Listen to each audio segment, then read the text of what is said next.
ટેકનોલોજીના સમયમાં ચોરી, લૂંટ જેવા કિસ્સાઓની સામે સાયબર ક્રાઇમના કિસ્સાઓમાં પણ વધારો થઈ રહ્યો છે, જે પોલીસ માટે સૌથી મોટો પડકાર છે। ત્યારે આ પ્રકારના ગુનાઓનો સામનો કરવા માટે ગુજરાત પોલીસ સજ્જ બની છે। ગુજરાત પોલીસ દ્વારા રાજ્યના પોલીસ કર્મીઓને સાયબર ક્રાઇમને લગતા તમામ ગુનાની સમજ મળે અને કઈ રીતે ગુનાનો ભેદ ઉકેલવામાં મદદ મળે તે રીતે 3 દિવસની ખાસ તાલીમનું આયોજન રાજ્યભરમાં કરવામાં આવ્યું છે। સીઆઈડી ક્રાઇમ દ્વારા સાયબર કમાન્ડો પ્રોજેક્ટ અંતર્ગત રાજ્યભરમાં વિવિધ રેન્જ પ્રમાણે આ તાલીમ કાર્યક્રમનું આયોજન કરવામાં આવી રહ્યું છે, જેમાં પોલીસ કોન્સ્ટેબલથી લઈને ટેકનિકલ અને એન્જિનિયરિંગ બેકગ્રાઉન્ડ ધરાવતા કર્મીઓને જોડવામાં આવ્યા છે। સાયબર ક્રાઇમના વધતા જતા આ ગુના સામે લડત આપવા માટે ટેકનિકલ બેકગ્રાઉન્ડ ધરાવતા કર્મચારીઓ અને અધિકારીઓ વધુ સરળતાથી સારી રીતે સમજી શકે તે હેતુથી આ પ્રોજેક્ટ શરૂ કરવામાં આવ્યો।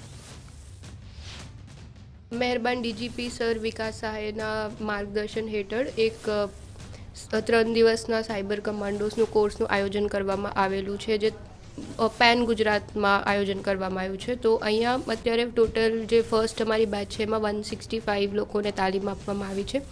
આ જે કોર્સ છે એનું પ્રાથમિક રીઝન છે કે આજના ટાઈમમાં સાયબર ક્રાઇમ વધી રહ્યા છે, તો જે પોલીસ સ્ટાફ છે અને જે બેઝિકલી ટેકનિકલ બેકગ્રાઉન્ડ ઓલરેડી ધરાવતા હોય તો એ લોકોને વધુ ને વધુ સ્કિલ સાથે ઇક્વિપ કરવું, તો આ અમારું પ્રાઇમરી મોટિવ છે।